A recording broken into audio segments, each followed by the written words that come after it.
பேய் நம்பிக்கை அன்னைக்கு இருந்தது மாதிரி இன்னைக்கு இருக்கத்தான் செய்யுது இல்லையா? அதை பற்றி விமர்சிக்கிறவர்கள் இருந்தாலும் எப்படி அது இவ்வளவு காலத்தை கடந்து பேய் நம்பிக்கை இருந்து கொண்டே இருக்கு? கடந்த 2-3 வீடியோக்கெலாம் வந்து ஆடியோ இஷ்யூ இருந்தது. நானும் கமெண்ட்டில் கெஞ்சி பார்த்தேன். திட்டி தீர்த்து வச்சுருந்தீங்க கமெண்ட்ஸில். ஸோ ஏதோ என்னால் முடிஞ்ச வரை ஃபிக்ஸ் பண்ணியிருக்கேன். லெட்ஸி இது வந்து கொஞ்சம் நல்ல ஆடியோ பிக்கப் ஆகும் அப்படின்னு நம்புகிறேன். ஓகே, கடந்த ஞாயிற்றுக்கிழமை வெளியான நீயா நானா எபிசோட் பரபரப்பாக பேசப்பட்டதுன்னு சொல்லலாம். ஏன்னா இன்ஸ்டாகிராமில் இவ்வளோ டேக்ஸ்லாம் எனக்கு வந்ததில்லை. 100-150 டேக்ஸ் அந்தளவுக்கு ஸ்டோரியில் போஸ்ட் பண்ணி எல்லாருமே டிவியில் பார்த்துட்ருக்கோம் அப்படின்னு டேக் பண்ணுறது, எக்ஸ் தளத்தில் வந்து பயங்கரமான விவாதத்தை கலப்புறதுன்னு சொல்லி நல்ல ரெஸ்பான்ஸ் இருந்தது ஓவராலாக. அந்த நீயா நானா எபிசோடில் என்னுடைய பர்சனல் அனுபவம் எனக்கு எப்படி இருந்தது, இதுவரை நம்ம தமிழா போய் கலந்துகிட்டு இருக்கோம். அதில் பார்த்திங்கன்னா பேய் பிசாசு தான் ஃபஸ்ட்டு ஷோ போனது. 2வது எபிசோடுமே வந்து ஒரு பேய் சம்மந்தமான அதுதான் வந்து இந்த டைஸ்லாம் போட்டு உருட்டினது ஒரு வீடியோ கூட போட்டிருப்பேன். அப்புறம் 3வது தடவை வந்து வாஸ்துக்கு கூப்பிட்டுருந்தாங்க. அது 3 முடிந்தது. இப்போ இந்த முறை விஜய் டிவியில் நீயா நானாலேருந்து அழைப்பு வந்த உடனே சரி ஏதோ வித்தியாசமான டாப்பிக்னு நினச்சா அதே பேய் பிசாசான். இந்த பேய் பிசாசு அப்படின்னு ஒரு டிபேட் ஷோனாலே உடனே எங்கேப்பா அந்த ஆட்டக்கார தம்பிங்கிற மாதிரி மிஸ்டர் ஜிகேவை தேடுவாங்க போல இருக்குது. சரி ஓகே, அதெல்லாம் பண்ணி ஒரு 2-3 வருடங்கள் 4 வருடங்கள் ஆயிடுச்சு. இப்போ என்ன அப்டேட் ஆகிருக்கிறாங்க, பிபி சாஸுக்கு புதுசாக என்ன ஒட்டுக்கள் வருதுன்னு போய் பார்த்துருவோம் அப்படின்னு சொல்லிட்டு தான் ரெடியாக இருந்தேன். அப்புறம் அன்கட்டாக நீங்கள் எபிசோடில் பார்த்தது என்ன, ஆக்சுவலாக அங்கே ஸ்பாட்டில் நடந்தது என்னன்னு சொல்லி நிறைய சில சுவாரஸ்யமான விஷயங்கள், அப்புறம் சில முக்கியமான விஷயங்கள் நான் சொல்லியிருப்பேன். அதெல்லாம் அங்கே சுருக்கமாக இருக்கணுன்றதுக்காக கட் பண்ணியிருப்பாங்க. அதை நம்ம இங்கே டீட்டெயிலாக பார்க்கலாம். ஆக மொத்தம் நீயா நானாவில் நடந்தது என்ன தெரிஞ்சுக்கலாம். வணக்கம், நான் உங்கள் மிஸ்டர் ஜிகே.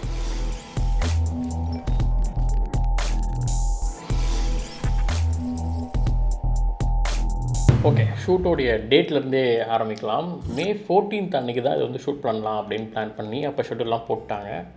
நானும் கிளம்பிட்டேன். ஆல்மோஸ்ட் ஈவினிங் ஒரு 6:30 மணி ஷூட்டுன்னு சொல்லியிருந்தாங்க. நான் 5 மணி வரைக்கும் கிளம்பல, வீட்டிலே இருந்தேன். ஏன்னா நான் நிறைய ஷோஸ்க்கு போயிருக்கேன், அதனால் அனுபவம். கரெக்டாக 5:30 மணிக்கு ஃபோன் பண்ணி இல்லை கேன்சல் அப்படின்னு சொன்னாங்க. அன்றைக்கி ஏதோ சம் ப்ராப்ளம்ஸ் எனக்கு டெக்னிக்கலாக, அதனால் வந்து போஸ்ட்போன் ஆகிடுச்சு. அப்புறமா ஒரு 15 நாள் கழிச்சு ரீஷெடியூல் பண்ணாங்க, June 1 அன்னைக்கு சனிக்கிழமை. ஸோ அன்னைக்கு ஈவினிங் டைம் பார்த்திங்கன்னா 7:30 சொல்லியிருந்தாங்க. நம்மளும் 7:30க்கு ஆல்மோஸ்ட் ரீச் ஆயாச்சு.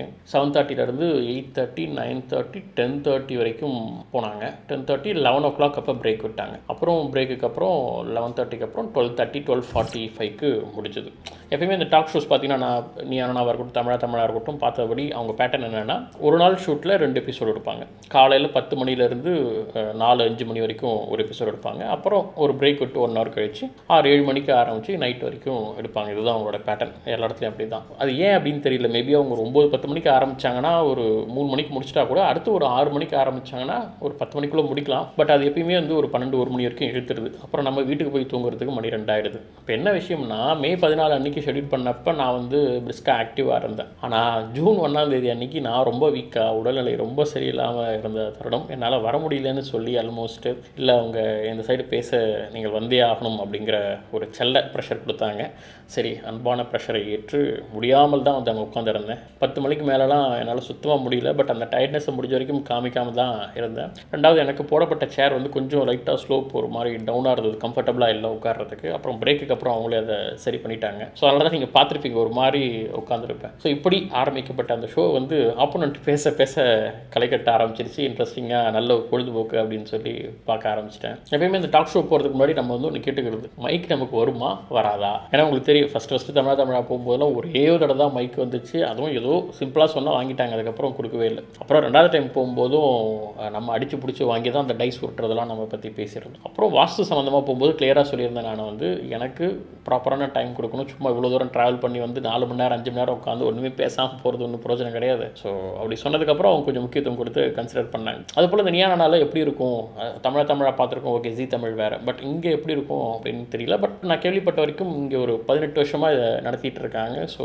ஒரு ப்ராப்பரான ஒரு அட்மின் இருக்குது அப்படின்னு நம்பி தான் நான் போனேன். கிட்டத்தட்ட அது கரெக்டாக தான் இருந்தது. நம்மளை ரிசீவ் பண்ணுறதா இருக்கட்டும், நம்ம ப்ளேஸ் பண்ணுறதா இருக்கட்டும், அப்புறம் நமக்கு பிரேக்கப்பை நம்மளை கவனிக்கிறதா இருக்கட்டும், சரியான டைமில் நம்ம ஆப்பர்ச்சுனிட்டி கேட்கும்போது கரெக்டாக மைக் வந்ததுன்னு சொல்லி நான் வந்து ஒரு 6-7 தடவை பேசினேன். ஐ திங்க் அவுட்டில் வந்து ஒரு 6 டைம் காமிச்சாங்க. அதுவே இப்போ ஷோ ஒரு வரும்போது பரவாயில்ல எதுவுமே கட் பண்ணாமல் காமிச்சிருக்காங்களே அப்படின்னு ஒரு சந்தோஷம் இருந்தது. பட் அந்த 6 டைமில் நான் பேசுனது 1 நிமிஷம் 2 நிமிஷம் இருந்தால் அது ஒரு 40 செகண்ட் 50 செகண்ட் போடுறாங்க. அவ்வளோதான் பண்ண முடியும். ஏன்னா யோசிச்சு பாருங்கள், 7:30 மணிக்கு ஆரம்பித்த ஷோ 12:30 மணினா 8:30 9 10 11 ஒரு 5 மணி நேரம் ஒரு ஷூட் எடுத்துகிட்டு அதை 40 நிமிஷம் 45 நிமிஷமாக சுருக்குறாங்க அப்படின்னும் போது எவ்வளோ விஷயங்களை கட் பண்ண வேண்டியதாக இருக்கும். அதில் அப்போ நம்ம கொஞ்சம் அந்த இடத்துல நம்ம லென்த்தியாக பேசியிருப்போம். அதெல்லாம் சுருக்கமாக பாயிண்ட்ஸ் கட்டும் மிஸ் ஆகாமல் எடிட் பண்ணி போட்டிருந்தாங்க. அந்த வகையில் ரொம்ப மகிழ்ச்சி. வழக்கமாக ஆடியன்ஸ் சைடில் உட்காரவங்களுக்கு கீழே பேர்லாம் போட்டு நான் பார்த்ததில்லை. பட் எனக்கு வந்து ஜிகே அப்படின்னு போட்டு சயின்ஸ் கீனோட் ஸ்பீக்கர் அப்படின்னு சொல்லி போட்டிருந்தாங்க. ரொம்ப மகிழ்ச்சியாக இருந்தது. ஏதோ ஒரு ரெகக்னைசேஷன் கிடைக்குது அப்படின்னு சொல்லிட்டு. ஸோ இப்படி ஓவராலாகவே அந்த எக்ஸ்பீரியன்ஸ் அப்படிங்கிறது நல்லா இருந்தது. Let's get in to the show. ஷோவில் என்ன நடந்தது, என்ன பேசினாங்கிறத பற்றி பார்க்கலாம். பேய் நம்பவர்கள் பக்கத்தில் இருந்து ஸ்டார்ட் பண்ணாங்க. நீங்கள் பார்த்ததுலேயே ரொம்ப விசித்திரமான பேய் என்ன அப்படிங்கிற கேள்விக்கு வந்து விசித்திரமாக முடிந்தவரை வித்தியாசமாக பதில் சொல்ல முயற்சி பண்ணாங்க. சுவாரஸ்யமாக சொன்னாங்க. நிறைய விஷயங்கள் சுவாரஸ்யமாக இருந்தது. பட் ஆனால் சில விஷயங்கள் டிப்பிக்கலாக இருந்தது. அடிக்கடி இங்கே ஆக்சிடென்ட் நடக்குது அப்படின்னு சொல்கிறது. நிறைய இடங்கள் அந்த மாதிரி ஆக்சிடென்டல் ஜோன் இருக்குது. பட் ஆனால் நாங்கள் போய் பூஜை பண்ணதுக்கப்புறம் அந்த இடத்துல வந்து நடக்கிறதே இல்லை அப்படிங்கிறதெல்லாம் உருட்டாக இருந்தது. நிறைய பேர் அதை ஆப்வியஸாக நீங்கள் பார்க்கும்போதே உங்களுக்கு தெரிஞ்சிருக்கும். அப்புறம் வந்து ஒருவர் வந்து வித்தியாசமாக ஏலியன் பேயெல்லாம் சொன்னார். ஒரு ஆவி பூந்துட்டு இருந்தது, அதை ஓட்டலான்னு பார்த்தா அது வேற்று கிரகத்தில் இருக்கக்கூடிய ஒரு சாமியாருடைய ஆவி அப்படின்லாம் சொல்லிட்டு இருந்தார். ஒரே நகைச்சுவையாக இருந்தது. அது நிறைய விஷயங்களை கோபிநாத்தே வந்து டீபங்க் பண்ண ஆரம்பிச்சிட்டார் ஸ்பாட்லேயே. எப்படி உங்களுக்கு எப்படியே தெரிஞ்சது அது ஏலியன்ட்டு அப்படின்னு சொல்லி கவுண்டர் பண்ண ஆரம்பிச்சிட்டாரு. அதில் ஒருத்தர் சொல்லியிருந்தார், ஒரு பாட்டி வந்து அவங்களுக்கு பேய் பிடிச்சிருச்சு. அவங்க 80 வயசுக்கு மேலே ஒரு 5 பேரை வந்து ஒரு 1/2 hour வந்து டிஃபெண்ட் பண்ணிட்டு இருந்தாங்க. அவங்க நெருங்கக்கூட முடியல அப்படிங்கிற மாதிரி சம்திங் சொன்னார். ஸோ அதுக்கு இந்த பக்கம் அப்போ தான் ஃபஸ்ட் டைம் ஆப்போசிட் சைட்லேருந்து இதெல்லாம் எப்படி பாசிபிள் அப்படின்னு சொல்லி கோபிநாத் கேட்க ஆரம்பித்தார். அதுக்கு நம்ம சைட்லேருந்து அட்ரலின்லாம் இது புஷ் பண்ண வாய்ப்பு இருக்குன்னும் போது அட்ரலின் இந்த ஏஜுக்குலாம் 80 வயசில் எப்படி சுரக்கும் அப்படிங்கிற மாதிரி கேட்டுட்டு இருந்தார். அப்புறம் என்கிட்ட மைக் வந்துச்சு. அதான் ஃபஸ்ட்டு நான் பேச ஆரம்பித்தேன். அதில் நான் சொன்னேன், அட்ரலின் ஏஜ் ஃபேக்டர் இருக்குதா அப்படின்னு சொல்லியிருந்தேன். எஸ், அட்ரலின் வந்து ஒரு 80 இயர்ஸ் ஓல்டு உள்ளவங்களுக்குலாம் அட்ரலின் சுரக்குமானா சுரக்கும். ஆனால் ஒரு இளமையான வயதுடையவர்களுக்கும் முதுமையான வயதுடையவர்களுக்கும் பார்த்திங்கன்னா ஒரு 40% வந்து வயதானவர்களுக்கு குறைவாக தான் சுரக்கும்னு சொல்கிறாங்க. ஆனால் இருக்கும். தனக்கு ஒரு ஆபத்து அப்படின்னு தோணிடுச்சுன்னா அவங்க வந்து அவங்களை அறியாமல் என்ன வேணால் செய்யக்கூடிய பலம் அவங்களுக்கு கிடைச்சிடும். இதை கண்கூட நான் எப்போ பார்த்தேன் அப்படின்னா, போன அக்டோபர் மாதம் நான் டெங்கு ஃபீவரில் படுத்திருந்தேன். நீங்கள் அக்டோபர் மந்த் பாருங்கள், நம்ம வீடியோலாம் ஒரு 3 வீடியோ 4 வீடியோ தான் பப்ளிஷ் பண்ணியிருப்பேன். அப்படி 10 நாள் நான் ஹாஸ்பிட்டலில் இருக்கும்போது என்னோடய படுக்கைக்கு ஆப்போசிட்டில் பார்த்தீங்கன்னா 2 வயதான பாட்டி இருந்தாங்க. அதில் ஒரு பாட்டி ரொம்ப லீனாக ஒல்லியாக, வயது ரொம்ப அதிகம், எனக்கு தெரிஞ்சு 85 + 90 இருக்க கூட வாய்ப்பு உண்டு. அவ்வளோ ஒல்லியாக இருப்பாங்க. ஆனால் கை கால்லாம் நரம்பு தெரியுது, அப்படி இருப்பாங்க. ஆனால் அவங்களுக்கு வந்து ட்ரிப் ஏற்றணும் அப்படின்னா நர்ஸ்லாம் வந்து கதறுவாங்க. ஒரு 3-4 நர்ஸ் வருவாங்க, லேடி நர்ஸு, ஒரு 2 ஜென்ஸ் வருவாங்க. வந்து அவங்கள பிடிச்சி அவங்கள மாற்றத்துக்குள்ளே முடியாது. அவ்வளோ அவங்க வந்து பயப்படுறாங்க. இல்லை என்னை யாரோ கொல்ல பார்க்குறாங்க, இதெல்லாம் எனக்கு வேண்டாம்னு தட்டி விடுவாங்க. ஆனால் 4-5 பேர் சேர்ந்துமே அவங்களுக்கு ட்ரிப் ஏற்றுறதுங்கிறது ரொம்ப கஷ்டம், சமாளிக்க முடியாது. ஸோ அந்த சுச்சுவேஷனில் தான் நாங்கள் சொன்னேன், இதெல்லாம் ஹாஸ்பிட்டலில் நீங்கள் சகஜமாக பார்க்கலாம். அதுவும் தனக்கு உயிருக்கு ஒரு ஆபத்து அப்படின்லாம் நினச்சிட்டாங்கன்னா இதெல்லாம் இயல்பான ஒரு விஷயம் தான். கொஞ்சம் நீங்கள் எக்ஸாஜரேட் பண்ணி அது 1/2 hour அப்படியே பயங்கர ஸ்டெமினோட இருந்தான்லாம் லைட்டான எக்ஸாஜரேஷன் இருக்கும் இல்லையா சொல்லும்போது, அதை தான் நாங்கள் சொல்லியிருந்தேன். ஸோ அந்த பாயிண்ட் ஆரம்பத்தில் கோபிநாத் அவர்களே வந்து ஏற்றுக்கொள்ளாத மாதிரி இருந்தது. அப்புறம் அந்த ஹாஸ்பிட்டல் சொன்ன உடனே அவர் ஓகே, ஆமாம் வாய்ப்பு இருக்குது, நிறையா நடக்கும்ல அப்படின்னு சொன்னார். அடுத்ததான் மைக் எனக்கு எதுக்கு வந்தது அப்படின்னா, ஆப்போசிட் சைடில் ஒரு பாயிண்ட் சொன்னாங்க. இந்த மாதிரி பேய் பிடிச்சது அப்படின்னா அவங்க வந்து திடீர்னு வேறு மொழியில் பேசுவாங்க, சம்மந்தமே இல்லாத ஹிந்தியில் பேசுவாங்க அப்படின்லாம் சொன்னாங்க. இதெல்லாம் நம்ம ஐ திங்க் தமிழாலையும் இந்த பாயிண்ட்டை நான் பேசியிருப்பேன்னு நினைக்கிறேன். நம்ம வீடியோஸில் நிறையா சொல்லியிருக்கேன், நம்மளுடைய சப்ஸ்கிரைபர்ஸ்க்கு அது தெரியும். ஸோ க்ளோசிலலியா அப்படின்னு சொல்லக்கூடிய ஸ்பீக்கிங் இன் டங் அப்படின்னு சொல்லுவாங்க. இந்த கான்செப்ட் பற்றி நான் அந்த ஷோலேயே கிளியராக எக்ஸ்பிளைன் பண்ணியிருந்தேன். அவங்க பேசுகிறதெல்லாம் கேட்ட வார்த்தைகளை அப்படியே ரேண்டமாக சொல்லுவாங்களே தவிர மொழியியல் வல்லுநர்கள்லாம் கேட்டால் அந்த மொழி தெரிஞ்சவங்க நல்லா கேட்டாங்கன்னா ஒரு ஆர்டராகவே இருக்காது. நம்மளால அந்த வார்த்தையை அப்படியே எடுத்து போட்டிருக்காங்க அப்படின்னு தெரியும், அவ்வளோதான் அது. ஸோ இது வந்து அப்போலாம் ஆரம்ப காலங்களில் நிறைய இருந்திருக்குது. பட் டேப் ரெக்கார்டர் இந்த மாதிரி ரெக்கார்ட் பண்ணி கேட்கும்போது தான் இதெல்லாம் மீனிங்கே இல்லையே, சும்மா வளர்றாங்களுங்கிறது தெரிய வந்தது. ஸோ இது வந்து டிப்ரெஷன், இந்த மன அழுத்தம் காரணமாகவோ அவங்களுக்கு ஏதோ பிரச்சனை காரணமாக டிஸ்அசோசியேஷன் சொல்லுவாங்க, அந்த மாதிரி வந்து அவங்க வந்து வேற ஒரு ஆளாக வேறு மாதிரி பேசுகிறதெல்லாம் வந்து சம்மந்தமான ஒரு உளவியல் பிரச்சனைகள் தான் அப்படின்னு இதெல்லாம் நிறைய டாக்டர்ஸ் பேச ஆரம்பிச்சிட்டாங்க.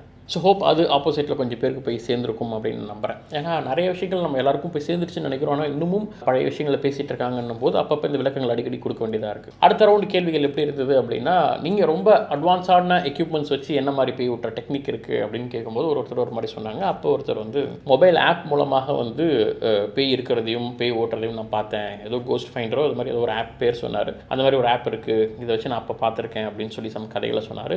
இப்போ அந்த ஆப் இருக்கா, ஓப்பன் பண்ணி காட்டுங்க, இல்லையா ப்ளே ஸ்டோரில் தான் டவுன்லோட் பண்ணி காட்டுங்க, டெஸ்ட் பண்ணி பார்க்கலாம் அப்படின்லாம் கோபிநாத் சொல்லவே அவர் வந்து இல்லை அந்த ஆப் பேர் மறந்துருச்சு, இப்போ அது இல்லைன்னு நினைக்கிறேன், நிறையா வந்துருச்சு, அது எதுன்னு கரெக்டாக தெரியல அப்படின்னு சொல்லி சமாளிச்சிட்டாரு. ஆனால் அந்த ஆப் அவர் டிஃபெண்ட் பண்ணிகிட்டே இருந்தார். நாங்கள் வந்து யூஸ் பண்ணோம், அந்த ஆப்பில் வந்து கெட்ட பேய்கள்லாம் ரெட்டில் காமிச்சது, அப்புறம் நாங்கள் வந்து ஏதோ மந்திரம் சொல்லி ஜபிச்ச உடனே வந்து அது வெள்ளையாக மாறி கோஸ்ட்லாம் போயிடுச்சு அப்படிங்கிற மாதிரி ஏதோ சொல்லிட்டு இருந்தார். அப்போ எங்கள் சைடில் இருக்கக்கூடிய ஒருவர் வந்து ஒரு யூஐ டிசைனர் வந்து, தம்பி அந்த ஆப்பில் நாங்கள் தான் டிசைன் பண்ணுறோம், இதெல்லாம் பேட்டர்ன்ஸ் அப்படிங்கிற மாதிரி சொன்னார். அப்போ அதுக்கு ஒரு டிஃபெண்ட் பண்ணுற மாதிரி ஏதோ சொல்லிட்டு இருக்கும்போது நான் சொன்னேன், நீங்கள் ஐடி டெவலப்னு வேறு சொல்கிறீங்க, நானும் ஐடி டெவலப்பர் தான். நான் என்ன பண்ணுவேன் அப்படின்னா, அந்த ஆப்பை யூஸ் பண்ணிவிட்டு உடனே அது பிரித்து அந்த கோடிங் உள்ளே என்ன இருக்குது, என்ன எழுதியிருக்காங்க, இது எப்படி ஒர்க் ஆகுதுன்னு நான் பார்த்துருப்பேன். ஏன்னா நீங்கள் இஎம்எஃப்னு சொல்கிறீங்க, இஎம்எஃப்ங்கிற கான்செப்ட்டுக்கு வந்து எலக்ட்ரோமேக்னெட்டிக் அந்த ஃப்ரீக்வன்சியை டிடெக்ட் பண்ணுறதுக்கான எக்யூப்மெண்ட் நம்ம ஃபோனில் கிடையாது. அதனால தான் இஎம்எஃப் டிவைஸ்னு தனியாக விற்கிறாங்க. ஸோ அதுக்கு சம்மந்தப்பட்ட எக்யூப்மெண்ட்ஸே நம்மகிட்ட டிடெக்டரே வந்து ஃபோனில் கிடையாதுன்னும் போது எப்படி இந்த ஆப் அதெல்லாம் ஆக்சஸ் பண்ணி இது பாசிபிள் இல்லைல்ல. நான் ஏற்கனவே இது போல் 4-5 ஆப்ஸை வந்து நான் பிரித்து கோடிங்லாம் உள்ளே பார்த்துருக்கேன். அந்த ஆப்பை நான் பர்ச்சேஸ் பண்ணுறதுக்கே வந்து பார்த்திங்கன்னா $12 $15 பே பண்ணி வாங்குவேன். அது போய் எவ்வளோ பேர் வாங்கியிருக்காங்கன்ற கணக்கெல்லாம் போட்டு பார்த்தா 3 கோடி ரூபாய் 4 கோடி ரூபாய்க்குலாம் இந்த ஆப் வந்து ஏர்ன் பண்ணியிருக்காங்கன்னா பார்த்துக்கோங்க. அப்போ எதுக்கு அது யூஸ் ஆகுதுன்ட்டு. அப்படி அது கூட உள்ளே ஓப்பன் பண்ணி பார்க்கும்போது ரேண்டம் பேட்டர்ன், திடீர்னு சத்தம் வரும், திடீர்னு சத்தம் வராது, திடீர்னு அந்த பக்கம் காட்டும், அப்படி ஒரு ரேண்டமாக தான் ஒர்க் ஆகுமே தவிர வேறு எந்த லாஜிக்கும் அது இல்லை. ஸோ நீங்கள் டெவலப்பர்னு சொல்கிறீங்க, அதை பிரித்து தானே பார்த்துருக்கணும் அப்படின்னு சொல்லி அந்த பாயிண்ட்டை கேட்டிருந்தேன். அதுவும் கட்டாகமாக வந்துடுது. அடுத்ததாக ஒவ்வொருத்தருடைய ஆவி ஓட்டும் முறை பற்றி பேசிகிட்டு இருக்கும்போது நிறைய பேர் ஒவ்வொரு மாதிரி சொன்னாங்க. மந்திரங்கள் மூலமாக ஓட்டுவோன்னாங்க. இன்னொருத்தவங்க வந்து சாம்பிராணி போடுவோம், அதுவும் எப்படின்னா வாட்ஸ்அப் காலில் வரும்போது வீடியோ காலில் சாம்பிராணி போட்டாலே அவங்க மலேசியாவில் இருந்தாலும் அவங்களுக்கு பேய் ஓடுறோம் அப்படின்னு சொல்லிட்டு இருந்தாங்க. ஒரே தமாஷா இருந்தது, நிறைய அந்த மாதிரி இருந்தது. அதில் மிக முக்கியமானதாக ஆபத்தானதாக எனக்கு தோன்றிய ஒன்று நாங்கள் சொன்னது என்னென்னா, அதில் ஒரு 2-3 பேர் ஒரு குறிப்பிட்ட அமைப்பிலிருந்து வந்திருந்தாங்க. அவங்க ஏதோ ஒரு கல்ட்டாக ஏதோ ஒன்று ஃபாலோ பண்ணிகிட்டு இருக்கிறாங்க. அது வந்து பார்த்திங்கன்னா அந்த மொபைல் ஆப் சொன்னாலே அவர் பக்கத்தில் உட்காந்துருந்த அந்த லேடி, மேலே இருக்கக்கூடிய ஒரு அம்மா, இந்த 3 பேரும் ஒரு குறிப்பிட்ட அமைப்பிலேருந்து வந்திருந்தாங்க. எப்படி சொல்கிறோன்னா, அவங்க எல்லாம் கனெக்டடாக இருந்தாங்க, பேம்லெட்ஸை மாற்றிக்கிட்டாங்க, பிரிண்ட் போட்டு எடுத்து வந்து காட்டினாங்க. அவங்க எப்படி பேய் ஓட்டுறாங்க அப்படின்னு சொல்லும்போது, மன்னிப்பு அறிக்கை அப்படின்னு ஒன்று பிரிண்ட் போட்டு கையில் வச்சுருந்தாங்க. அப்புறம் இன்னும் 2-3 ஏதோ ஸ்டிக் மாதிரிலாம் வச்சுருந்தாங்க. இதை வந்து நம்ம வந்து அவங்களுக்கு ஹீலிங் பண்ண அப்படி காட்டுவோம். அப்புறம் இந்த மன்னிப்பு அறிக்கையை வந்து வாசிக்க வைப்போம். அது வந்து எந்த மொழியில் வேணால் இருக்கலாம். ஆன்மாக்களுக்கு மொழியெலாம் முக்கியம் இல்லை. நீங்கள் ஹிந்தியில், எகிப்தில் எதில் வேணால் எழுதினா ஆவிகள் அது வந்து படிக்கும். அப்புறம் எதுக்கு அதை எழுதணும், எந்த மொழி வேணும்னா எதுக்கு தமிழ் எழுதணும் போது அதுக்கு என்னென்னமோ சொன்னாங்க. அது ரொம்ப நேரம் ஓடிச்சு. அந்த போர்ஷன் எடுத்து ஷூட் பண்ணும்போது கிட்டத்தட்ட ஒரு 40 நிமிஷத்துக்கிட்ட அதை ஓடிச்சாங்க. ஆனால் நமக்கு பார்த்தது அந்த செக்மெண்ட் கம்மியாக தான் இருக்கும் ஷோவில். இப்போ இந்த மன்னிப்பு அறிக்கை எந்த மொழியில் இருக்கும்? எந்த மொழியில் வேணால் சரி, ஆன்மாவுக்கு மொழி கிடையாது சார். எந்த லாங்குவேஜ் இருந்தாலும் அது படிச்சுக்கும். ஸோ அப்படி அவங்க என்னென்னமோ சொன்னாங்க. ரொம்ப ஆபத்தாக எனக்கு தோன்றது வந்து ஒரு இன்ஸ்டிடியூஷனலைஸ்டாக இருக்குது. இது வந்து ஏதோ ஒரு ஆர்கனைசேஷன் மாதிரி இருக்குது. இது யாரோ ஒருத்தர் எங்கே இருந்தோ ஒரு மெத்தடு சொல்கிறாங்க, அந்த மெத்தடை இவங்கெல்லாம் ஃபாலோ பண்ணுறாங்க, அதை போலியாக அவங்களே நம்பிக்கிறாங்க. அவங்க உண்மையாக தான் நம்புகிறாங்க. ஆனால் அதுக்கான காரணங்கள் வந்து அது அறிவியல் பூர்வமாக இல்லை. அது அவங்க நான் அந்த வீடியோவில் சொன்ன மாதிரி நீங்கள் ஆன்மானா ஆன்மா, இல்லை அது பெயின்னு போயிடலாம். ஆனால் இல்லை, அதில் அறிவியல் இருக்குதுன்னு சொல்லி அதை கொண்டு போய் காஸ்மாலஜியை கூட கனெக்ட் பண்ணுற வேலையெல்லாம் அதில் பார்த்தாங்க. ஸோ அது ஏன் ரொம்ப ஆபத்தாக இருக்குன்னு நான் சொன்னால், உங்களுக்கு போன மாதம் நான் ஒரு வீடியோ போட்டிருப்பேன். கேரளாவில் வந்து ஒரு தம்பதி அவங்க கூட 3 பேர் சேர்ந்து வந்து அருணாச்சல பிரதேசம் போய் அங்கே வந்து தற்கொலையில் ஈடுபட்டாங்க. இதுக்கு முக்கிய காரணம் என்ன அப்படின்னா, மார்ஸில் இருக்கக்கூடிய ஒரு ஏலியன் வந்து நம்ம கூட கம்யூனிகேட் பண்ணுது. இந்த உடல்னா என்ன, உயிர்னா என்ன, இந்த காஸ்மாலஜிக்கு இதுக்கும் என்ன சம்பந்தம், நாம் இங்கே இறந்தால் எப்படி மார்ஸில் உயிர் பெற்று எழுவோம் அப்படின்லாம் சொல்லி இதை யாரோ ஒரு வெப்சைட்டில் இயக்கி அதுக்கான டொனேஷன்ஸை வாங்குறாங்க, அதுக்கான வழிகள் அவங்க கேட்குற கேள்விக்கெல்லாம் பதில் சொல்கிறாங்க. இப்படி ஒரு மாதிரி மிஸ்லீட் போயிட்டு இருந்தது. இதை பார்த்து இதில் ஏமாந்து இப்படி தற்கொலை பண்ணவர்கள்லாம் யாருன்னா படித்தவர்கள், ரொம்ப படித்தவர்கள் அவங்கெல்லாம். ஸோ அப்படி இருக்கும்போது எப்படி இந்த ட்ராப்பில் அவங்க விடுறாங்க அப்படின்னும் போது அவங்க பயன்படுத்துகிற வார்த்தைகள் வந்து ரொம்ப அறிவியல் பூர்வமானதாக இருக்குது. எலின்றாங்க, மார்ஸுங்கிறாங்க, எனர்ஜி ஃபீல்டுங்கிறாங்க, ஆறாங்கிறாங்க. ஸோ இந்த மாதிரி வார்த்தைகள் மூலமாக அவங்க விழுந்துட்டு இதெல்லாம் உண்மையாக இருக்குமோ, இந்த உலகத்தில் நம்ம எதுக்கு வாழ்ந்துக்கிட்டு நம்ம வேற ஒரு அருமையான ஒரு இடத்துல வாழலாமேன்னு சொல்லி தற்கொலை வரையெல்லாம் போகிற சம்பவங்கள் பார்க்கும்போது அதே மாதிரி இதெல்லாம் நான் இவங்களை அப்படி சொல்லலை டைரெக்டாக, பட் அந்த மாதிரி ஆர்கனைஸ்டாக சில விஷயங்கள்லாம் மூட நம்பிக்கைகளாக இப்போ அவங்க சொன்ன குறிப்பிட்ட விஷயம் வந்து கில்லியன் ஃபோட்டோகிராஃபி அப்படின்னு சொல்லி சொன்னாங்க. அந்த கில்லியன் ஃபோட்டோகிராஃபி அப்படிங்கிறது கிட்டத்தட்ட அந்த ஆரா கான்செப்ட் மாதிரியே தான். நம்ம ஆராவெலாம் ஏற்கனவே வீடியோ போட்டிருக்கோம். ஸோ அதோடைய ஆரம்பம் ஆதி மூலம் சொல்லலாம். அந்த கில்லியன் ஃபோட்டோகிராஃபிங்கிறது என்னென்னா, ஹை வோல்டேஜ் கரண்ட் பாஸ் பண்ணும்போது எப்படி சூரியனில் கொரோனா இருக்குது இல்லையா, அதோடைய சுற்றுப்புறத்தில் வந்து கொரோனல் மாஸ் எஜெக்ஷன்லாம் சொல்கிறோம் இல்லையா, அது மாதிரி எல்லா பொருளுக்கும் பார்த்தீங்கன்னா அந்த எலக்ட்ரான்ஸ் அதிகமாக பாஸ் ஆகிறது, அதை விட்டு விலகும் போது ஒரு ஹை வோல்டேஜ் கொடுக்கும்போது அந்த எலக்ட்ரான்ஸ் டிஸ்சார்ஜ் ஆகும். அந்த பொருளுடைய கார்னர்லாம் சுற்றி அந்த எலக்ட்ரான்ஸ் டிஸ்சார்ஜ் ஆகிறத வந்து ஃபோட்டோகிராஃபி எடுப்பாங்க. இது ஆக்சுவலாக வந்து ஒரு ஆக்சிடென்டலாக நடந்த நிகழ்வு. சிவான் கெல்லியன் அப்படின்னு சொல்லக்கூடிய ஒரு சோவியத் சயின்டிஸ்ட், அவர் தான் இதை ஆக்சிடென்டலாக கண்டுபிடிச்சார். 1939 பார்த்தீங்கன்னா அப்போல்லாம் ஃபோட்டோகிராஃபி பிளேட்டுன்னு சொல்லுவாங்க. அந்த மாதிரி பிளேட் வச்சுட்டு அது மேலே வந்து ஒரு ஹை வோல்டேஜ் கரண்ட் ஏதோ பாஸ் ஆகும்போது ஒரு திரும்பி பார்த்தா ஃபோட்டோகிராஃபி கலராக அந்த பிளேட்டில் விழுந்திருக்கு. என்னடான்னு பார்க்கும்போது அந்த பொருளுக்கு மேலே வந்து ஹை வோல்டேஜ் பாஸ் பண்ணும்போது அதோடைய பார்டரில் எங்கெங்கெல்லாம் அந்த எலக்ட்ரான்ஸ் ஹை வோல்டேஜஸில் வெளில டிஸ்சார்ஜ் ஆகுதோ அதெல்லாம் வந்து ஒரு அழகாக கேப்சர் ஆகிருக்கு. இது வந்து இன்னொரு பேரில் சொல்லுவாங்க GDV, கேஸ் டிஸ்சார்ஜ் விஷுவலைசேஷன், பேர்லேயே இருக்குது. ஸோ இந்த ஃபோட்டோகிராஃபி வந்து எலக்ட்ரோகிராஃபி, எலக்ட்ரோ ஃபோட்டோகிராஃபின்லாம் சொல்லிட்டு இது அழகியல் சார்ந்து ஒரு ஆர்ட்டாலாம் கொண்டு போய் இந்த ஃபோட்டோ எடுக்கிறது உண்டு. பட் இந்த கில்லியன் சயின்டிஸ்ட் ஆரம்பத்தில் என்ன நினச்சார் அப்படின்னா, இது வந்து ஒரு எனர்ஜி ஃபீல்டை காட்டுது, இது வந்து ஒரு ஆறாவை காட்டுது, இதுக்குள்ளே இருக்கக்கூடிய உயிர்த்தன்மை, அதுக்குள்ளே இருக்கக்கூடிய ஒரு சக்தியை காட்டுது அப்படின்லாம் அப்போ ஒரு தவறான புரிதல் இருந்ததால் அப்படி ஒரு கான்செப்ட் அப்போ உருவாச்சு. ஸோ இதெல்லாம் வந்து இதெல்லாம் வந்து சூடோ சயின்ஸ், இது வந்து சயின்ஸ் கம்யூனிட்டியில் இது ஏற்றுக்கல அப்படின்னு சொல்லி சயின்டிஸ்ட்லாம் இதை ரிஜெக்ட் பண்ணிட்டாங்க. எப்போனா 20-30 வருடங்களுக்கு முன்பே அங்கவே வெளிநாடுகள் இது பேசி வழக்குறிந்த ஒரு விஷயத்தை இன்னும் சில சூடோ சயின்ஸ் பேசுகிறவங்க வந்து இதெல்லாம் ஒரு மெத்தட், இதெல்லாம் எனர்ஜி, இதெல்லாம் ஆறான்னு சொல்லி இன்னும் நிறைய இடத்துல வந்து இது பயன்படுத்திகிட்டு இருக்கிறாங்க. அப்படி ஒரு குழு தான் இதே வார்த்தைகளை சொல்லும்போது எனக்கு இது வந்து என்னடா அது திரும்ப திரும்ப இதுக்குள்ளேயே சுற்றிட்டு இருக்காங்களே அப்படின்னு தோணுச்சு. இதில் வேறு அவங்க ஸ்டாட்ஸ் படித்தேன் அப்படின்லாம் சொன்னாங்க, நல்ல படிப்பு தான். பட் அந்த ஸ்டாட்ஸை ரியல் டைமில் நம்ம யூஸ் பண்ணோம் இல்லையா? எதுக்காக ஸ்டாட்டிஸ்டிக்ஸ்லாம் படிக்கிறோம்னா, எந்த ஒரு விஷயத்தையும் ஸ்டாட்டிஸ்டிக்ஸாக பார்க்கும்பொழுது தான் அதோடைய ஆக்சுவல் ரெப்ரசன்டேஷன் என்னங்கிறது நமக்கு தெரியும். நம்ம பக்கத்தில் ஒன்று சொல்கிறாங்க, அவங்க சொல்கிறாங்க, எனக்கு தோணுது, இதை தாண்டி ஒரு டேட்டாவாக எடுத்து பார்க்கும்போது தான் ஓவரால் அதில் எது சரி தவறு, எது எப்படி அது ரிஃப்ளெக்ட் ஆகிருக்குங்கிறது தெரியும். ஸோ அதை நம்ம இம்ப்ளிமெண்ட் பண்ணி பார்க்கணும் வாழ்க்கையில் அந்த படிப்பை அப்படின்னு சொல்லியிருப்பேன். இதில் ரொம்ப ஆபத்தான விஷயம் என்னென்னா, அவங்க வந்து பேஷண்ட் அப்படிங்கிற வார்த்தையை பயன்படுத்தினாங்க. இதை கோபிநாத்லேருந்து எல்லாருமே ஷாக் ஆகிட்டாங்க அந்த இடத்துல. இது வந்து மெடிக்கல் கவுன்சில் நினச்சி அவங்க மேலே கேஸ் கூட போடலாம். எப்படி நீங்கள் வந்து ஒரு அங்கீகாரம் இல்லாத ஒரு கல்ட், ஒரு குரூப், நீங்கள் எப்படி உங்ககிட்ட வர்றவங்களை வந்து ஒரு பேஷண்ட்டுங்கிற வார்த்தையை பயன்படுத்த முடியும்? மெடிக்கல் கவுன்சில் நினச்சா அவங்க மேலே வழக்கு போடலாம். ஸோ அதனால் அந்த பேஷண்ட்டுங்கிற வார்த்தையை பயன்படுத்தக்கூடாது அப்படின்னு சொல்லிட்டு இருந்தாங்க. யோசிச்சு பாருங்கள், மனம் சார்ந்து ஏதோ ஒரு பிரச்சனையில் வர்றவங்க வந்து ப்ராப்பரான சைக்காட்டிஸ்ட் டாக்டர்கிட்ட போகிறதுக்கு பதிலாக இந்த மாதிரி ஹீலிங் தெரப்பி மூலமாக அவங்களை சரி பண்ணுறேன்னு சொல்லி அதை இன்னும் அதிகமாகி அவங்களுடைய உயிருக்கே கூட ஆபத்தாக முடியலாம் இல்லையா? ஸோ அதை வந்து நான் சொல்லணும் அப்படின்னு நினச்சி அந்த இடத்துல மைக் கிடைக்கல. பட் இருந்தாலும் பிடுங்கி பேசி எனக்கு ரொம்ப ஆபத்தான விஷயம் சொல்லி அங்கே நான் நிறைய பேசினேன். பட் கொஞ்சம் கட் பண்ணாலும் முக்கியமான விஷயங்கள் அதில் வந்திருந்தது. இப்படி ஷோ ரொம்ப சீரியஸாக போயிட்டு இருக்கும்போது ஒரு கலகலப்பு வேணுமே அப்படின்னு சொல்லி ஆப்போசிட் சைடில் இருந்து ஒருவர் சயின்ஸால் நிரூபிக்க முடியாத பல விஷயங்கள் இருக்குது, இதை மட்டும் நீங்கள் நிரூபித்து காட்டுங்க, நான் உங்கள் சைடு வந்து உட்காந்துடுறேன் அப்படின்னு சொல்லிட்டு இருந்தார். ஓகே, நான் வந்து மைண்டுக்குள்ளே என்னென்னமோ ஓடுது. ஒரு வேளை இஎம்எஃபோட வருவாரோ, இல்லை எலக்ட்ரோ மேக்னெட்டிக்கில் வேறு ஏதாவது கான்செப்டோடு வருவாரோ, இல்லை வந்து இந்த டவுசிங் ராட் இப்போ அட்வான்ஸ் எக்யூப்மெண்ட்ஸ்லாம் வந்துருச்சு, அதை மாதிரி எதாவது எடுத்துகிட்டு வருவாரோ, இல்லை ஒரு வேளை ஓஜா போர்டோ, இப்படின்னு நான் யோசிச்சுட்டு இருக்கேன். அவர் வந்தார், வந்து கையில் இருக்க குருபாந்த் கைட்டினார், செயினை கைட்டினார். இப்போ பாருங்கள் கீழே ரொட்டேட் ஆகுதா பார்த்தீங்களா, இதுக்கு அறிவியல் விளக்கம் இருக்கா அப்படின்லாம் கேட்டுட்டு இருந்தார். நான் ஒரே வார்த்தையில் சொன்னேன், இதெல்லாம் வந்து ஈயோ மோட்டர் எஃபெக்ட்டுங்க, இதெல்லாம் எப்பயோ நிரூபிச்சாச்சு அப்படின்னு சொன்னதுக்கப்புறம் அது என்னென்னா, நம்ம உடலில் வந்து பார்த்திங்கன்னா அன்கான்ஷியஸ் மஸ்குலர் ஆக்டிவிட்டி அப்படின்னு சொல்லுவாங்க. நம்ம உடல் வந்து சும்மா இருக்க முடியாது, நம்ம உயிர் இருக்குது, உள்ள கெமிக்கல் ரியாக்ஷன்ஸ் எல்லாமே இருக்குது இல்லையா? அப்போ நம்ம என்ன பண்ண முடியாது, நம்மளால் ஸ்டேபிளாக கையையோ ஏதோ ஒன்று வந்து நம்மளால் அப்படியே ஸ்டேபிளாக வச்சுருக்க முடியாது. அப்போ அது ஒரு அன்கான்ஷியஸாக அது ஆடிட்டே தான் இருக்கும். அப்படி தான் நீங்கள் எந்த பொருளை கையில் எடுத்தாலும் அது அன்கான்ஷியஸாக நம்மளுடைய அந்த உடம்போடைய மஸ்குலர் ஆக்டிவிட்டி மூலமாக அது ஒரு ஆடிட்டு இருக்கும். இது இடியோ மோட்டர் எஃபெக்ட் அப்படின்னு சொல்லுவாங்க. இயல்பாகவே நம்ம உடம்புக்குள்ளே இது இருக்குது. நீங்கள் இந்த ஓய்ஜா போர்டெலாம் கூட 4 பேர் டச் பண்ணால் கூட, நீங்கள் யாருமே டச் பண்ணலாம் கூட, கையோட லைட்டான மூவ்மெண்ட்டில் அது நகர ஆரம்பிக்கும் அப்படின்லாம் சொல்லுவாங்க. அதை எப்படி டிபங்க் பண்ணாங்கன்னா, நீங்கள் கண்ணை கட்டிட்டு ஓய்ஜா போர்டு வச்சு பாருங்கள், கரெக்டாக வந்து எஸ்னோவில் போய் நிற்குதான்னு பார்த்தீங்கன்னா நிற்காது. காரணம் என்ன, ரேண்டமாக போகும். அந்த மாதிரி கை ரேண்டமாக ஆடும். இதை வந்து நிறைய சாமியார்கள்லேருந்து நிறைய பேர் வந்து நம்ம ஏதாவது கையில் ஒன்று எடுத்து தொங்க விட்டோம்னா அது வந்து வலது பக்கம் சுற்றும், இடது பக்கம் சுற்றும். அது நம்ம நினச்சா கண்ட்ரோல் பண்ணலாம். சில டைம் நம்ம நினைக்கலனா கூட அன்கான்ஷியஸாக அதுவே சுற்ற ஆரம்பிக்கும். ஒரு மூமெண்ட் இருக்குன்னும் போது அந்த மூமெண்ட் வந்து தானாகவே லெஃப்ட் ஆர் ரைட் வந்து அதை டேரக்ஷன் எடுத்துக்கும். ஸோ அதனால் இதெல்லாம் அறிவியல் நிரூபிக்கப்பட்ட ஒன்று தான், புதுசாக ஒன்றும் இல்லை. பட் அதை சொல்கிறேன்னு இறங்கி அது ஒரு பெரிய காமெடியாகி அது கோபிநாத் அவர்கள் ஹேண்டில் பண்ண விதம் தான். ஒரே லைனில் சொல்லிட்டார், ஏங்க ஆமாங்க அது சுற்றும் தாங்க, அது சுற்றலானதாங்க அம்மானுஷம் அப்படின்னாரு. அவ்வளோதான். அது இது என்னென்னா, அவரோட வீடியோ சோஷியல் மீடியாலாம் வரும்போது கீழே நிறைய பேர் வந்து இவர் எங்களுடைய ஃபிசிக்ஸ் சாருன்னு சொல்லி 2-3 பேர் போட்டிருந்தாங்க. அது உண்மையாகவே அவர் ஒரு ஃபிசிக்ஸ் டீச்சரானு எனக்கு தெரியல. அப்படி இருக்கும் பட்சத்தில் இட்ஸ் அ ட்ராஜடி. அடுத்ததாக ஒரு இறுதியான ரவுண்ட். அதில் வந்து ஏன் இன்னும் இந்த பேய்கள் அப்படிங்கிறது இன்னும் அந்த கான்செப்ட் அழியாமல் இருக்குது அப்படின்னு கேட்கும்போது நிறைய பேர் நிறைய வேலிடான பாயிண்ட்ஸில் சொன்னாங்க. எனக்கு வந்து நான் அந்த ரீக்ரியேஷனல் ஃபியர் லேப் அப்படின்னு சொல்லிட்டு ஒரு அமைப்பு இருக்குது. அந்த அமைப்பை பார்த்தீங்கன்னா இது போல் ஒரு பயத்தை ரீக்ரியேட் பண்ணுறதன் மூலமாக அவங்களுக்கு வந்து ஆய்வு செய்து மனிதர்களுக்கு இதனால் ப்ளஸ் என்ன மைனஸ் என்ன அப்படிங்கிற ரிசர்ச்லாம் நடக்குது. இவங்கள வந்து நீல் டைசன் பிரபல ஆஸ்ட்ரோனமர் அவர் அவங்களுக்கு கூட்டி இன்டர்வியூலாம் பண்ணி இந்த மாதிரி விஷயங்கள்லாம் நடந்ததை நான் பார்த்துருக்கேன். ஸோ அவங்க சொல்கிறது என்ன அப்படின்னா, இந்த மாதிரி ஹாரர் மூவிஸை விரும்பி பார்க்குறவங்க, இந்த மாதிரி பேய் சம்மந்தமான நம்பிக்கைகளால் அப்பப்போ பயப்படுறவங்க, இவங்களாம் வந்து வாண்டடாக ஃபியரை சீக் பண்ணுறவங்க, இவங்களாம் வந்து ஓப்பன் மைண்டடாக என்ன வேணால் நடந்தாலும் அதை நான் ஃபேஸ் பண்ண ரெடியாக இருக்கேங்கிற மைண்ட் செட்டோடு இருக்கிறவங்க. ஸோ இப்படிப்பட்டவர்களை வந்து ஹாண்டட் அட்ராக்ஷன் ஸ்டடீஸ் அப்படின்னு சொல்லி சில ஸ்டடீஸ்லாம் நடந்திருக்கு. அதில் இவங்களுக்குலாம் வந்து பார்த்திங்கன்னா இவங்களோட இம்யூன் சிஸ்டமில் வந்து ஷார்ட் டைம் பூஸ்ட்லாம் நடந்திருக்குது. இது வந்து அவங்களுக்கு வந்து ஒரு பெரிய இம்யூன் சிஸ்டம்லாம் ஒரு பெரிய பூஸ்ட் ஆகி ஹெல்ப் ஆகிருக்கு. ஃபியர் ரெகுலேஷன் அப்படின்னு சொல்கிறாங்க. அதாவது இவங்க வந்து அப்பப்போ ஃபியரை பார்த்து உங்கள் பிரெயின் அதை ரெகுலேட் பண்ணி வந்து ஒரு ஸ்டேபிள் ஆகிருக்கு.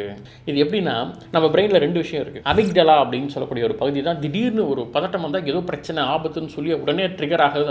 அதுதான் நமக்கு பயத்தை உண்டாக்கி நமக்கு வந்து ஏதோ பேய் அமானுஷம் அப்படிங்கலாம் இருக்கும். கொஞ்சம் நேரம் கழிச்சு நம்ம பிரெயினுடைய ஃப்ரண்ட் பகுதியில் இருக்கக்கூடிய ப்ரீஃப்ரண்டல் கார்டெக்ஸ் அப்படின்னு சொல்லக்கூடிய பகுதி, இதுதான் ரேஷ்னல் பார்ட் அப்படின்னு சொல்லுவாங்க. கொஞ்சம் என்ன நடக்குது லாஜிக்கலாக யோசிக்கக்கூடிய ஒரு பகுதி. அதுதான் அந்த பிரெயினில் இருக்கக்கூடிய அந்த ஸ்ட்ரெஸ்ஸை வந்து கொஞ்சம் குறைச்சி இரு ஒன்றும் இல்லை, நீ பார்த்தது அது வந்து ஒரு பூனை ஓடி இருக்கு அவ்வளோதான், அது நிழல், பயப்படாது அப்படின்னு சொல்லி அந்த அமிக்டலாவை வந்து சாந்தப்படுத்தும். ஸோ நம்ம உடம்புல எப்பயுமே நடக்கிறது தான். திடீர்னு வந்து அமிக்டலா ட்ரிகர் ஆகும், அப்புறம் வந்து ப்ரீஃப்ரண்டல் கார்டெக்ஸ் அதை காம் பண்ணுங்கிறது தான் ரெகுலராக நடக்கக்கூடிய விஷயம். அப்போ தொடர்ந்து இந்த மாதிரி பேய் சம்மந்தப்பட்ட படங்களை பார்க்கும்போது, திடீர்னு திக் நாவல்களை படிக்கும்போது இதெல்லாம் நம்ம பிரெயின் வந்து அழகாக ரெகுலேட் ஆகிடும் அப்படின்னு சொல்கிறாங்க. அப்போ இந்த கோவிட் மாதிரியான பேண்டமிக் காலங்களில் பார்த்திங்கன்னா இந்த மாதிரி மனிதர்கள் வந்து அவங்க வந்து ஈஸியாக அவங்க பிரெயினை ரெகுலேட் பண்ணி பெரிய சிக்கல்களில் மாட்டாமல் கொஞ்சம் அவங்கலாம் வந்து கண்ட்ரோல்டாக ஓரளவுக்கு தெளிவாக இருந்திருக்கிறாங்க அப்படின்லாம் சில ஸ்டடீஸில் சொல்கிறாங்க. இன்னும் சிலருக்கு வந்து இந்த எக்ஸ்போஷர் தெரப்பின்லாம் சொல்லுவாங்க.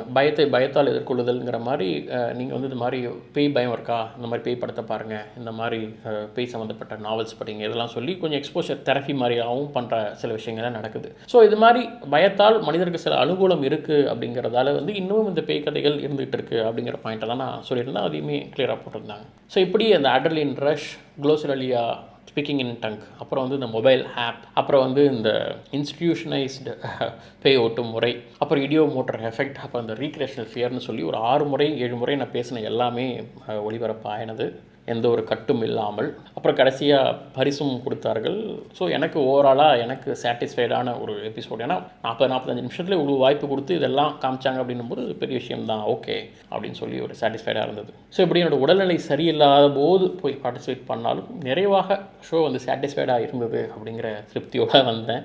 ஒளிபரப்பாகும்பொழுது 7-8 தடவை பேசியிருக்கோம். கண்டிப்பாக அதில் வந்து 2-3 கட் ஆகிடும் அப்படின்னு நினச்சேன். ஆனால் எதுவுமே கட் ஆகாமல் வந்தது வந்து மகிழ்ச்சி. என்னுடைய இந்த பகுதியை தாண்டி அந்த நிகழ்ச்சியில் முக்கியமாக பதிவு செய்யப்பட்ட ஒரு 2-3 விஷயங்களை பற்றி சொல்லணும் அப்படின்னு நினைக்கிறேன். அதில் ஒரு பெண் சொல்லியிருந்தாங்க, அவங்க வந்து சர்ச்சில் போகும்போது ஒரு ஸ்ட்ரெஸ்ஸில் இருந்தாங்க. பட் அங்கே இருக்கக்கூடிய பாதிரியார் வந்து நெத்தியில் வச்சு இப்படி அமுக்கின பிறகு கீழே தள்ளி விட்டாங்க. அதை நான் விழுந்துட்டேன், அப்புறமா எனக்கு பேய் பிடிச்சிட்டுன்னு சொல்லி 2-3 பேர் தூக்கிட்டு போய் அதை வேறு மாதிரி நடந்த ஒரு சம்பவத்தை சொன்னாங்க. ஸோ அது மிக முக்கியமானது. சாதாரணமாக ஒரு சின்ன ஸ்ட்ரெஸ்ஸோடு போகிறவங்களை வந்து அது பேய் அசோசியேட் பண்ணி அவங்களுக்கு வந்து பேய் ஓட்டுறேன் அப்படின்னு சொல்கிறது, இதெல்லாம் அங்கங்கே பேய் வந்து குரூப்பாக ஆடுறது, இந்த மாதிரி விஷயங்களை பற்றி சில விழிப்புணர்வு, இது எப்படி நடக்குது அப்படின்றவங்களுக்கு வந்து ஒரு விழிப்புணர்வாக ஒரு ஐ ஓப்பனிங்காக, இப்படி தான் நடக்குதா அப்படிங்கிற மாதிரி சாதாரணமாக சின்ன பலவீனங்களோடு வர்றவங்கள கூட இப்படி ஒரு நேம் பண்ணிடுறாங்கங்கிறத அவங்க அழகாக எடுத்து காமிச்சாங்க. அப்புறம் டாக்டர் மலையப்பன் சைக்காட்ரிஸ்ட் வந்திருந்தார். ஸோ அவர் வந்து போட்டுலாம் மைக் கேட்காம எப்போ வாய்ப்பு கொடுக்குறாங்களோ அப்போ வந்து ஒரு அழகாக காமாக டீசெண்டாக நிறைய விஷயங்கள் பேசினார். அவர் சில சமூகம் சார்ந்த விஷயங்களும் அவருடைய இதில் சொல்லியிருந்தார். மிக முக்கியமான பாயிண்ட்ஸாக இருந்தது. ஸோ அது மாதிரி இந்த சைடில் வந்து 2-3 பேர் நல்ல பாயிண்ட்ஸ்லாம் எடுத்து வச்சாங்க. முக்கியமாக ஒரு பொண்ணு வந்து சொன்ன பாயிண்ட், கிராமங்கள்லாம் நைட்டு 12 மணி 1 மணினா பேய் பயம் இருக்குது. ஆனால் இங்கே சென்னையில், பெங்களூரில், மும்பைலாம் பார்த்திங்கன்னா 1 மணி 2 மணி வரைக்கும் பெண்கள் நடமாடுறாங்க, கஃபேஸ் இருக்குது, டிரான்ஸ்போர்ட்ஸ் இருக்குது, அப்போல்லாம் இங்கே பேய்லாம் இல்லையே சிட்டியில் அப்படிங்கிறது. அப்போ கிராமங்களில் எங்களை அடக்கி ஒடுக்கி வைக்கிறதுக்காக நீங்கள் வந்து இந்த பேய்ங்கிற கான்செப்டை சொல்கிறீங்களா அப்படிங்கிற மாதிரி ஒரு கேள்வியெல்லாம் வச்சாங்க. ஆனால் அந்த பெண்ணுக்கு ரிப்ளை பண்ணுறன்ற பேரில் ஆப்போசிட்டில் வந்து யார் உங்களை அடக்கி வச்சா, உங்களுக்கு தான் போராடுற எண்ணமே இல்லை, ஏன் நீங்கள் வந்து ரோட்டில் போராட வேண்டியதானே, உங்களை யார் தடுத்தது அப்படிங்கிறதுலாம் ஒரு மாதிரி பேசிகிட்டு இருந்தார். ஒரு பக்கம் இவங்களே அடக்கி வைப்பாங்களாம், அப்புறம் இவங்களே வந்து ஏன் போராட வேண்டியது தானே, உங்களை யார் வேணான்னு சொன்னது அப்படின்னு சமூகத்தில் இருக்கிற நிறைய விஷயங்களை வந்து புரிஞ்சிக்காமல் ரொம்ப மேலோட்டமாக அந்த ஆணாதிக்கம் தெரிகிற அளவுக்கு வந்து அவரோட பேச்சு இருந்தது. அப்புறம் மெஜிஷியன் கிறிஷ் வந்து ஒரு பர்ஃபார்மன்ஸ் பண்ணி காமிச்சார். நீங்கள் என்ன செயினை வச்சு சுற்றிட்டு இருக்கீங்க, அதோட பெரிய ஐட்டம் காட்டுறேன்னு சொல்லி அவர் வந்து இந்த மணியை எல்லாம் மடக்கி விட்டு ஒரு சம்பவம் செஞ்சுருந்தார். அவர் கிளியராக சொன்னது என்னென்னா, இதெல்லாம் வந்து அமானுஷம், பேய், பிசாசு அதெல்லாம் கிடையாது, அதெல்லாம் ஒரு சின்ன இல்லூஷன், ஒரு சின்ன ட்ரிக்கு தான் அப்படிங்கிறத சொல்லிட்டார். அவ்வளோதான். அதுக்கப்புறம் வந்து அந்த ட்ரிக் இது எப்படி சாத்தியம் அப்படின்லாம் கேட்கக்கூடாது. அது ஒரு ட்ரிக், ஒரு மேஜிக், பார்த்தோமா ரசிக்கணும், அது ஒரு கலை. அதில் போய் நோண்டி அது என்ன அது எப்படின்லாம் தெரிஞ்சுக்கிட்டிங்கன்னா அது ட்ரிக்கே இல்லை, அது ஒரு கலை. அப்பப்போ பார்த்து ரசிக்கணும் மேஜிக்கு. அவங்க கிளியராக இது வந்து எந்த ஒரு எனக்கு எந்த சக்தியும் கிடையாது அப்படின்னு கிளியராக சொன்னதுக்கு பிறகு வந்து நம்ம அதை கேட்கக்கூடாது. ஒருவேளை அவர் வந்து எனக்கு ஒரு சக்தி இருக்குதுன்னு கிளைம் பண்ணி எனக்கு ஒரு சூப்பர் பவர் இருக்குது அதனால தான் இதை செய்கிறேன் அப்படின்னு சொன்னால் நம்ம அப்போ வந்து அதை டீல் பண்ணலாம். கடைசியாக கெஸ்ட் வந்திருந்தார். கெஸ்ட்டு வந்து இந்த டைம் வந்து கொஞ்சம் ஜாலியான கெஸ்ட்டாக வந்து சும்மா ஸ்டோரிஸை மட்டும் ஷேர் பண்ணுற மாதிரி ஒரு கெஸ்ட்டாக சதீஷ் அவர்கள் வந்திருந்தார். நிறைய விஷயங்களை சொன்னார். இதுக்கு நிறைய பேர் கமெண்ட்டில் அது எப்படி அவர் சொன்னார், அது உண்மையாக பொய்யா அப்படிங்கிற மாதிரிலாம் கேட்டுட்டு இருந்தாங்க. அது வந்து உண்மையாக பொய்யா அப்படின்னு நம்மளால் எப்படி எப்படி வேலிடேட் பண்ண முடியும்? அவர் வந்து ஒரு 3-4 கதை சொன்னார். அதில் ஒன்று வந்து இந்த பிணம் எரியும் போது அப்படியே எழுந்து உட்காந்துச்சு அப்படின்னாரு. அது உண்மைதான், நிறைய பேர் பார்த்துருப்பாங்க. அதுக்கு பின்னாடி அறிவியல் காரணங்களும் உண்டு. ஆனால் மற்ற 2-3 விஷயங்கள்லாம் அவர் சொன்னது இதெல்லாம் வந்து பார்க்கும்போது அந்த சம்பவம் எங்கே நடந்தது, யாருக்கு நடந்தது, அவர் என்ன நிலைமையில் இருந்தார், அவர் தெளிவாக இருந்தாரா, குடித்திருந்தாரா, இல்லை தூக்கத்தில் இருந்தாரா, இல்லை அவருக்கு வேறு ஏதாவது டிசார்டர் இருக்கா, அந்த சூழ்நிலை அந்த சுச்சுவேஷன் எங்கே நடந்தது, எதனால் அங்கே சத்தம் வந்திருக்கும், இப்படி பல காரணிகள் உண்டு இல்லை. அது எதுவுமே இல்லாமல் நம்ம ஒரு கதை மூலமாக அது உண்மையாக பொய்யான்னு சொல்ல முடியாது. இன்னும் சொல்லப்போனால் இந்த மாதிரி கதைகளை வந்து அனெக்டோட்டல் ஃபேலசி அப்படின்னு சொல்லி சயின்ஸ் கம்யூனிட்டியில் ரிஜெக்ட் பண்ணிவிடுவாங்க. அனெக்டோட்டல் அப்படின்னா என்னென்னா, காது வழியாக இவர் சொன்னார், எங்கள் அப்பா சொன்னார், எங்கள் தாத்தா சொன்னார், என் ஃப்ரெண்டு சொன்னார், அந்த டேரக்டர் சொன்னார், அந்த ஹீரோ சொன்னார் அப்படின்னு அந்த சூழ்நிலையை அதை ரீக்ரியேட் பண்ண முடியாத அன்வெரிஃபையபிள் எவிடன்ஸை காமிச்சு ஒரு ஸ்டோரியாக சொல்கிறத அடிப்படையாக வந்து வச்சுக்கிட்டு அதை உறுதிப்படுத்த முடியாதுங்கிறது தான் அனெக்டோட்டல் ஃபேலசி. நம்ம ஃபேலசிஸ் பற்றி நிறைய வீடியோ போட்டிருப்போம். ஸோ அதில் வந்து இது ஒரு சொல்லியிருப்போம். ஸோ அது போல் அவர் சொன்னதெல்லாம் வந்து ஃப்ரெண்ட்ஸ் கேங் கூட ஜாலியாக நம்ம எல்லாருமே சொல்லும்போது ஒரு சுவாரஸ்யம் கிடைக்கும். அதை நம்ம கேட்டுட்டு இன்னொரு சொல்லும்போது கொஞ்சம் எக்ஸாஜரேட் பண்ணி சொல்லுவோம். அப்படியே அது ஒரு ஜாலியான கதையை எடுத்துக்க வேண்டியது தான். அதை வச்சுட்டுலாம் எவிடன்ஸ் வச்சுட்டு உண்மையாக போய் எல்லாம் ஆராய முடியாது. ஸோ ஹோப் இதுதான் நேரவில் என்னுடைய எக்ஸ்பீரியன்ஸ். பேய் சம்மந்தமான பயம் இன்னமும் உங்களுக்கு இருந்தால் நம்ம பேய் பற்றி 1 மணி நேரம் ஒரு வீடியோ போட்டிருப்போம். அந்த வீடியோ பாருங்கள். இன்னமும் எனக்கு மெசேஜ் வந்துட்டுருக்கு, நேற்றுலேருந்து இன்னி வரைக்கும். அந்த ஒரு வீடியோ போதும், என் வாழ்நாளில் நான் கம்ப்ளீட்டாக பேய் பயம் போனதுக்கு காரணம் அந்த ஒரு வீடியோ தான் அப்படின்னு சொல்லுவாங்க. ஸோ நீங்கள் அதை இன்னும் பார்க்கல அப்படின்னா கண்டிப்பாக அந்த வீடியோ பாருங்கள், உங்களுக்கு ஒரு ஐடியா கிடைக்கும். இந்த ஷோலேயே உங்களுக்கு ரொம்ப ஃபன்னியாக இருந்த ஒரு மொமெண்ட்டோ இல்லை இது ரொம்ப பெஸ்ட்டாக இருந்தது, நல்ல பாயிண்ட் அப்படின்னு தோன்றதெல்லாம் கமெண்ட்டில் சொல்லுங்கள். இன்னும் நிறைய சுவாரஸ்யமான விஷயங்கள் தெரிஞ்சுக்க வேண்டியது இருக்குது. தொடர்ந்து இணைந்திருங்கள் மிஸ்டர் ஜிக்கியுடன். நன்றி.